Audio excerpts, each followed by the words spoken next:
We are Arsenal. Wembley bound. We love Arsenal. Oh yes. We are Arsenal. No mercy. We're Arsenal forever. We are Arsenal. Road to Wembley. We love Arsenal. Oh yes. We are Arsenal. Can't stop us. We're Arsenal forever.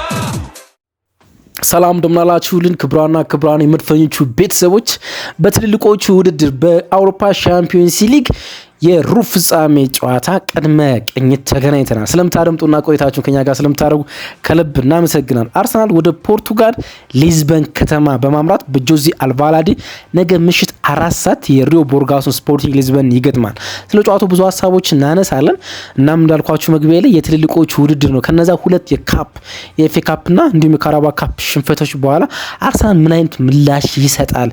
ትክክለኛ ዋንጫ ተፎካካሪ ነው ወይም ደግሞ ብዙዎች ትችት እንደሰነዘሩት እንዲሁም ደግሞ ብዙዎች በአርሰናል ብቃትና የዚህ ውድድር ዓመት የዋንጫ የመጨረሻ ጫፎች ላይ ጥርጣሬ እንዳሳዩት እንደዛ ይሆናል ወይስ ደግሞ ምላሽ መስጠት ይችላል? ለቦርንማውዙ ጨዋታም እንደ መንደርደሪያ ይሄን ጨዋታ ይጠቀምበታል የሚሉትን ጉዳዮች እናነሳለን። የአርሰናል የመጨረሻ ሻምፒዮንስ ሊግ ልምምድም ተመልክተናል። እነማን ወደ ጨዋታ ይመለሳሉ የሚሉትን ጉዳዮች እንዳስሳል። እነማን በመጨረሻው የአርሰናል ልምምድ ውስጥ አልታዩም እሱን እነግራችኋለሁ። ኤክስክሉሲቭ ነው፣ ማንም አይነግራችሁም። ምክንያቱም አሁን ነው ቪዲዮውን የአርሰናል የመጨረሻ ልምምድ አይቼ የመጣሁት። ሚኬል አርቴታ ፕሬስ ኮንፈረንስ ገና አልሰጠም።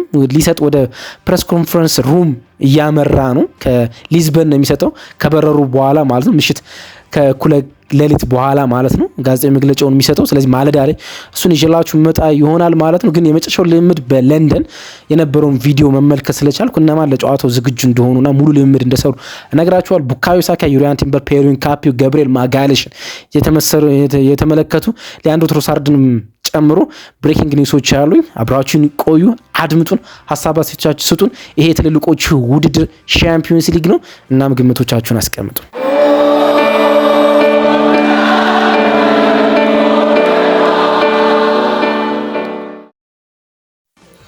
የደጋፊው ስሜት በየትኛውም ዓለም የሚገኘው የደጋፊ ስሜት በጣም በጥልቅ ካወረደው የኤፍኤ ካፕ የሩብ ፍጻሜ ጨዋታ በኋላ ነው ዛሬ የተገናኘ ነው ማለት ነው።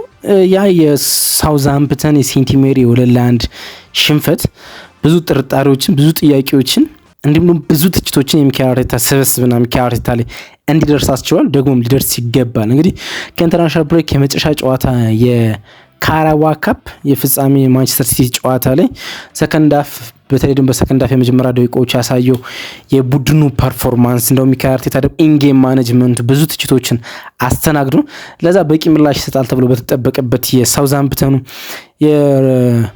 የሩብ ፍጻሜ የካራዋክ የኤፍኤ ካፕ ጨዋታ ደግሞ ደካማ ፐርፎርማንስ እንደ ፐርፎርማንስ ሙሉ ፐርፎርማንሱ ደካማ አልነበረም። አርሰናል ሊያሸንፍባቸው የሚገባ የጎል እድሎችን በደንብ ፈጥሯል። ግን ጨዋታው ወደ አንድ አቻ ከተለያየ በኋላና ያን የካያበርት ድንቅ አሲስት እንዲሁም ደግሞ የቪክተር ዮኬሬሽ ጎልን ከተመለከተነ በኋላ አርሰናል ወደ ጨዋታው ሙሉ በሙሉ የተመለሰና ከ90 ደቂቃ በፊት ወደ ኤክስትራ ታይም ከማምራቱ በፊት ጨዋታውን አርሰናል ይገላል ተብሎ በተጠበቀበት ሰዓት ተጨማሪ ጎል ሲያስተናግድ ግን የብዙ ሰዎችን ስሜት ማውረዱ ሚቀር አይመስለኝም። ግን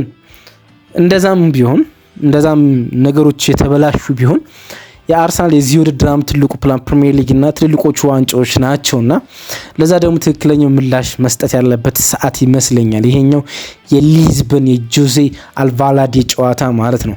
ቢኮዝ በጆዜ አልቫላዴ ውጤቶችን ማስመዝገብ አስቸጋሪ ስለሚሆን ለዛ ምላሽ መስጠት ከሚኬል አርቴታ ስብስብ ከሚኬል አርቴታ የሚጠበቅ ይሆናል። ከቦርንማውዝ የፕሪሚየር ሊግ ጨዋታ ቀደም ብሎ ማለት ነው። እንግዲህ ቅዳሜ ከቦርንማውዝ ከመጫወቱ በፊት ነገ ከሚያከናውነው ጨዋታ የሆነ ነገር ይዞ መውጣት በአርሰናል ስብስብ ውስጥ በድብቅ ይፈለጋል ማለት ነው። መፈለግ ብቻ ሲሆን እንደ ግዴታም ይቆጠራል። ኛው ጨዋታ ላይ ውጤት ይዞ ማይወጣ ከሆነ በአርሰናል ቲም ውስጥ በስነልቦና ላይ ብዙ የተቃራኒ ቡድን ደጋፊዎች የሚያነሷቸው ትችቶች ትክክለኛነታቸውን እንመለከታለን። በዚህ ውድድር ዓመት አርሰናል ለመጀመሪያ ጊዜ በተካታይ 2 ጨዋታዎች ሽንፈት 2 ጨዋታዎችም ሳያሸንፍ ሲወጣ ማለት ነው። ቢያንስ አንድ ጨዋታ ከተሸነፈ በኋላ አርሰናል ይመለስ ነበረ በሌላም በሁሉም ውድድር ማለት ነው። ግን አሁን በተከታታይ በሁለት የካፕ ውድድሮች ነጥብ ሲጥል ተመልክተናል። ሌላ የካፕ ውድድር ነው ይሄኛው ሻምፒዮንስ ሊግ ጨዋታ ማለት ነው። እንግዲህ ወደዚህኛው መርሃ ግብር ምንመጣ ከሊቨርኩሰን የ3-1 ድል በኋላ ነው በአግሪጌት ማለት ነው። ከሊቨርኩሰን ጋር በሜዳቸው ከአንድ አቻ ከተለያየን በኋላ ወደ ኤምሬትስ መጠን 2-0 ማሸነፋችን ይታወቃል። በሰከንድ ሊግ በኤብሬቼ ኤዜ በጣም ውብና በዲክላን ራይስ ጎል። አሁን ከዛ ጨዋታ በኋላ ወደዚህኛው እንመጣለን። ኦፕታ የ2025/26 የሻምፒዮንስ ሊግ አሸናፊ ከኔ ሲሙሌሽን ውጤት አንጻር አርሰናል ነው። 27.7% ለአርሰናል ሰጣለሁ። ሙኒክና ባርሴሎና ከዛ በኋላ ይከተላሉ ይለናል። ብዙዎች ይሄን ላያምኑ ይችላሉ። በተለይ ደግሞ ከሰሞኑ የአርሰናል አንዳንድ ደካማ ፐርፎርማንሶች አንጻር ይሄን ለማመን የሚያስቸግር ይመስላል። ግን የሚካኤል አርቴታ የትልልቅ ጨዋታዎች በተለይ ደግሞ በሻምፒዮንስ ሊግ መርሃ ግብር የሚያሳያቸው የታክቲክ ኢንጌም ማኔጅመንቶች እንዲሁም ደግሞ የተጫዋቾቹ ስብስብ ይሄን ለማድረግ ብቁ ይመስለኛል። ወደ ዋናው ቱጌዘርነሳቸው ከተመለሱ፣ ወደ ዋናው ስብስባቸው፣ ወደ ቀልባቸው ወደምንለው ከተመለሱ ይህን ሊያደርጉ እንደሚችሉ ማንሳት ይቻላል። ስፖርቲንግ ሊዝበን ወደዚህኛው መርሃ ግብር የሚመጣ እንደምናውቀው በቦዶ ግሊምት በኖርዌይ 3-0 ተሸንፎ ያን የ3-0 ውጤት 5-0 ከቀለበሰ በኋላ ነው። በታሪክ የ3-0 ውጤትን በኖካውት ስቴጅ ጨዋታዎች መቀልበስ የቻሉ 4 ቡድኖች ብቻ ነበሩ። አሁን ሌላኛው ቡድን መሆን ችሏል። ስፖርቲንግ 5 ጎሎችን በጆዚ አልቫላዴ አስቆጥሮ ማለት ነው። ግን ደግሞ ይሄ ጎል ብቻ አይደለም። ዘንድሮ በጆዚ አልቫላዴ የቡድኑ ውጤት በጣም አስደናቂ ነው። በሜዳቸው ሊዝበን ከተማ ማለት ነው። በጣም አስደናቂ ውጤት ነው ያላቸው። በሻምፒዮንስ ሊግ ትልልቅ ቡድኖች ሲረቱ ተመልክተናል። ካሪያት አልማራትን 4-1 አሸንፏል። እሱ ኖርማል ሊሆን ይችል ይሆናል። ግን ማርሴን 2-1 አሸንፏል። ክለብ ብሩጅን 3-0 አሸንፏል። የሉዊስ ኤንሪኬንና የባለፈው ውድድር ዓመት የሻምፒዮንስ ሊግ አሸናፊውን ፓሪስ ጀርሜንን 2-1 አሸንፏል።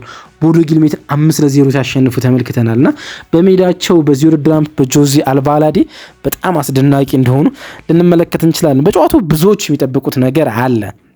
ቪክተር ዮኬሬሽ ሰሞነኛ ብቃቱ ግሩም እንደሆነ ተመልክተናል። አገሩን በትከሻው ብቻውን በማለት በሚያስችል ደረጃ ወደ ዓለም ዋንጫ ሲያስገባ ተመልክተናል። አርሰናል ከቤንች ተነስቶ ወደ ጨዋታው ሲመልስ ተመልክተናል። የቀድሞ ቤቱ ጋር ይሄዳል፣ ወደ ሊዝበን ይመለሳል። ባለፈው ውድድር ዓመት 6 ጎሎችን በ8 ጨዋታዎች አስቆጥሮ የሻምፒዮንስ ሊግ በአንድ ውድድር ዓመት ብዙ ጎል አስቆጠረው የሊዝበን ተጫዋች ሆኗል። ግን በዛ ሜዳ ሌላ ተጫዋች አለ፣ ሉዊስ ሱዋሬዝ።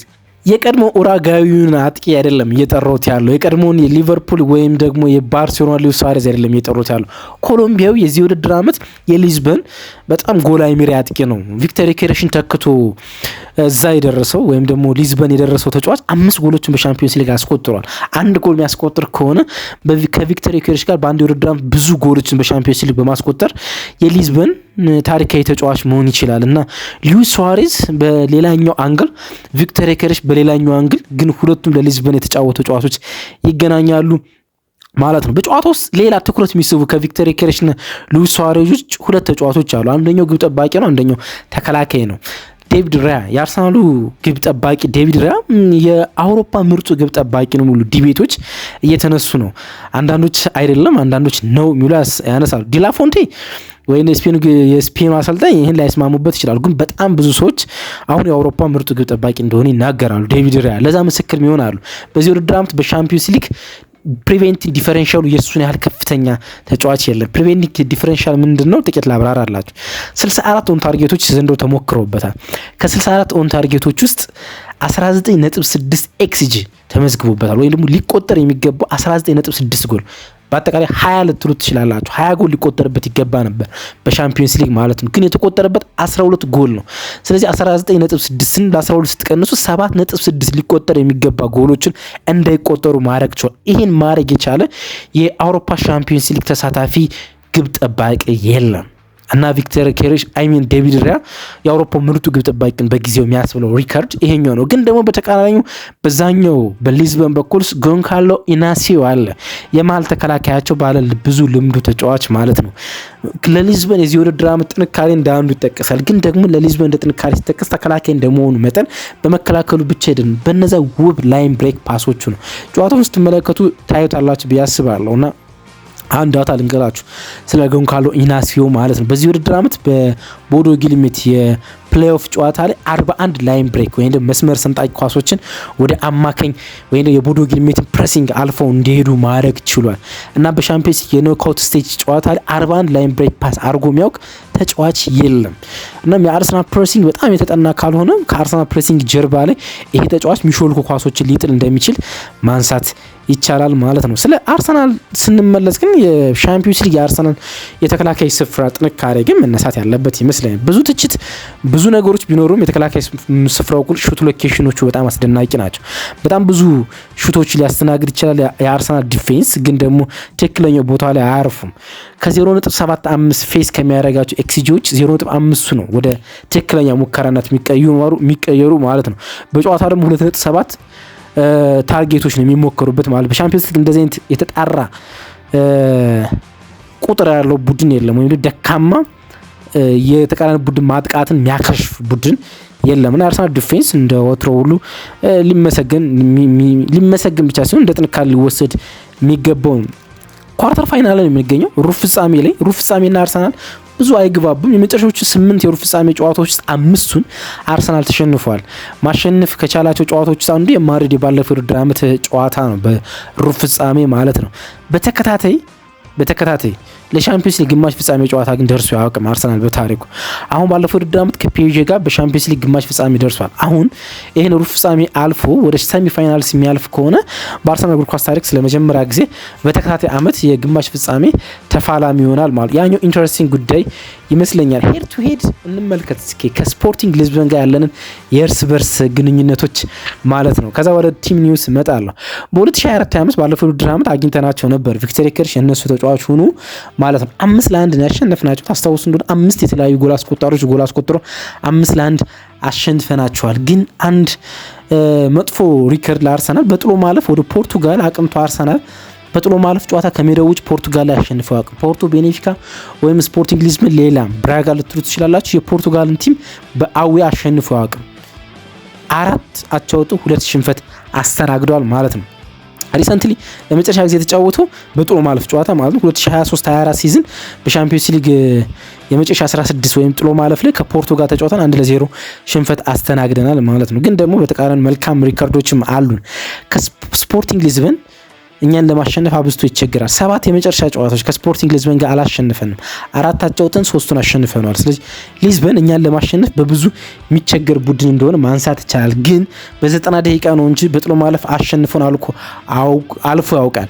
ቢኮዝ 2022-23 ሲዝን ታስታውሱ እንደሆነ የሚካኤል አርቴታ ቡድን ሳንጠብቀው ለሻምፒዮንስ ሊግ ካለፈ በኋላ ማለፍ ከቻለ በኋላ እናም በውድድር ውስጥ ሻምፒዮንስ ሊግ ላይ ከመጣ በኋላ ከ16 ዓመታት በኋላ በጥሎ ማለፍ ራውንድ 60 ላይ ከስፖርቲንግ ሊዝበን ጋር ተገናኝቶ ነበር። በድምር ውጤት 3-3 ተለያይተን በፍጹም ቅጣት ምት ጥለውን እንዳለፉ የሚታወስ ነው።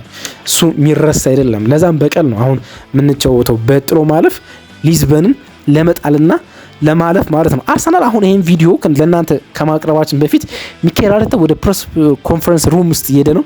ምን እንዳለ አልሰማንም ገና ስላልደረሰን ማለት ነው። ማለዳ ላይ ይዤላችሁ መጣ ይሆናል።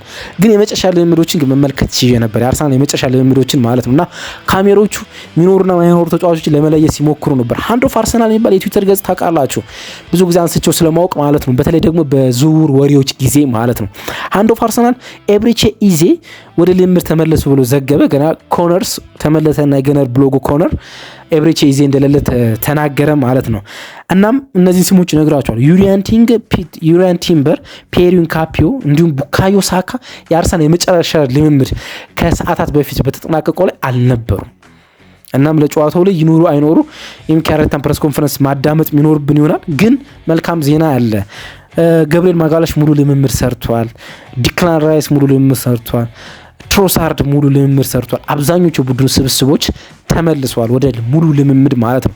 በነገው ጨዋታ ፒየር ኢንካፒዮ ላይኖር ይችላል። ሪካርዶ ካላፊዮሪ ሁለቱ ተከላካዮቻችን ዊሊያም ሳሊባና ገብርኤል ማጋላሽ ከቢን ዋይት ጋር ከዴቪድ ራያ ፊት ላይ ይኖራሉ ተብሎ ይጠበቃል። ዲክላን ራይስ እና እንዲሁም ደግሞ አማካኛችን ማርቲን ዙቢሜንዲ ወደ ጥምረታቸው ይመለሳሉ። ከፊት የቡካዮ ሳካ መኖር በጣም አጠራጣሪ ስለሆነ ማዱኬ ከማርቲን ኦዲጋርድ እንዲሁም ማርቲኔሊ ይኖራሉ። ቪክተር ዮኬሬሽ የፊት መስመሩን ይመራል ተብሎ ይጠበቃል። ኦፕታ ይህን ጨዋታ ማሸነፍ ለአርሰናል ሰጥቷል። 53.1% አርሰናል ይህን ጨዋታ ያሸንፋል ብሏል። ጨዋታው 24.5% በሊዝበን ጆዜ አልቫላዲ አቻ ይወጣል ብሏል። እንዲሁም የሪዮ ቦርጋሶ ስፖርቲንግ ሊዝበን ይህን ጨዋታ የማሸነፍ እድሉ 22.5% ነው ይለናል። እናንተስ ምሽቶቻችሁን ግምቶቻችሁን አስቀምጡ። እናም ደግሞ ስሜቶቻችሁን ከፍ አድርጓቸው። ይህ ሻምፒዮንስ ሊግ ነው፣ የትልልቆቹ ውድድር ባይ